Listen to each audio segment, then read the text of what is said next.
Assalamualaikum warahmatullahi wabarakatuh. Saya Rius Patrinata dengan NIM 242410103087. Di sini saya akan menjelaskan mempresentasikan eh, soal teori bahasa dan otomata. Di sini ada 5 soal, yaitu untuk nomor 1, sebutkan tingkatan bahasa pemrograman dan memberikan contoh masing-masing tingkatan tersebut. Nomor 2, apa fungsi compiler? Nomor 3, jelaskan hubungan antara bahasa dan otomata. 4, jelaskan peran teori bahasa dan otomata dalam teknik kompilasi. Dan yang kelima, jelaskan proses pembentukan bahasa. Ini ada yaitu untuk nomor 1, tingkatan bahasa pemrograman. Nah, jadi tingkatan bahasa pemrograman ini ada 3. Yang pertama itu bahasa pemrograman dengan tingkat rendah. Jadi bahasa pemrograman ini sangat dekat dengan bahasa mesin atau mesin code atau bahasa assembly, termasuk ke dalam bahasa pemrograman tingkat rendah. Contoh bahasa tingkat rendah ini yaitu assembly, C atau C++.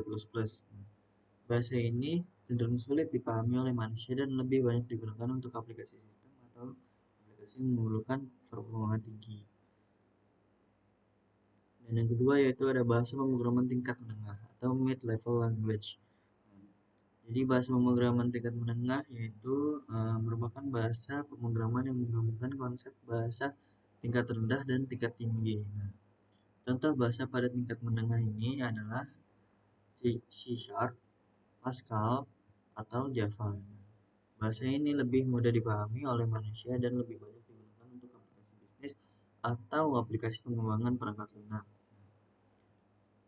Yang ketiga yaitu ada bahasa pemrograman tingkat tinggi atau high level language, bahasa pemrograman yang sangat jauh dari bahasa mesin atau bahasa assembly. Adalah bahasa pemrograman tingkat tinggi atau high level language.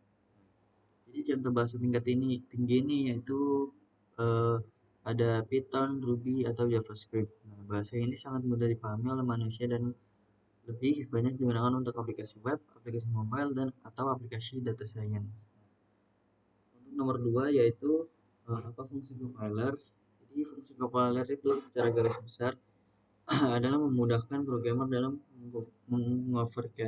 mengonversi kode program. Nah, namun compiler ini juga memiliki beberapa fungsi lain, yaitu menerjemahkan kode program agar dapat dijalankan di platform yang berbeda. Bisa juga memudahkan programmer untuk membaca kesalahan sintaks pada source code sebuah program, memudahkan debugging dengan fitur khusus dalamnya, dan membantu mengoptimalkan hasil kode dan instruksi mesin untuk meningkatkan performa program dan meningkatkan kecepatan proses compiling dengan hanya menerjemahkan bagian kode yang diubah atau dengan teknik incremental.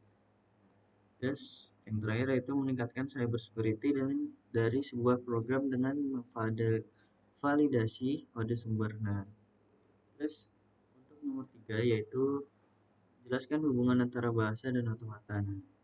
Hubungan antara bahasa dan otomata ini bersifat saling melengkapi, yang dimana itu bahasa formal adalah apa yang diproses dan otomata adalah mesin atau model abstrak yang memprosesnya. Nah, otomata ini digunakan sebagai model matematis untuk mengenali, menganalisis, dan menghasilkan string dalam suatu bahasa dengan cara memproses input bahasa secara sistematis dan menghasilkan output. Nah, terus nomor 4 yaitu jelaskan peran teori bahasa dan otomata dalam teknik kompilasi. Peran teori bahasa dan otomata dalam teknik kompilasi yaitu teori bahasa dan otomata menyediakan dasar matematis dan model komputasi untuk perancangan kompilator, memungkinkan analisis leksikal dan sintaksis kode sumber dengan menggunakan mesin abstrak atau otomata untuk mengenali struktur bahasa formal yang pada akhirnya menerjemahkan bahasa pemrograman menjadi bahasa mesin. Terus otomata ini digunakan dalam perancangan lexical analyzer untuk mengidentifikasi token sementara tata bahasa formal grammar seperti context free grammar, digunakan untuk analisis sintaksis yang memeriksa struktur kalimat program. Nah, terus untuk yang nomor 5, jelaskan proses pembentukan bahasa. Nah, jadi proses pembentukan bahasa yaitu pertama kita menentukan alfabet. Nah, jadi alfabet ini adalah himpunan simbol dasar yang digunakan untuk membentuk string. Nah, jadi setelah membentukkan alfabet, kita membentuk string. Nah, string ini adalah urutan simbol dari alfabet. Nah, terus kita mendefinisikan bahasanya. Jadi bahasa itu himpunan dari string yang valid berdasarkan aturan tertentu. Nah, terus kita menyusun gramarnya atau tata aturan. Jadi grammar ini mendefinisikan bagaimana string dapat dibentuk dari alfabet. Nah, yang terakhir yaitu menggunakan otomata untuk pengenalan. Eh, jadi otomata digunakan untuk mengecek apakah suatu string termasuk dalam bahasa yang dibentuk grammar. Contoh, DVA atau Deterministic Finite Automata. Jadi ini tuh untuk bahasa reguler, dan PDA Pushdown Automata untuk bahasa kontekstual atau konteks queue.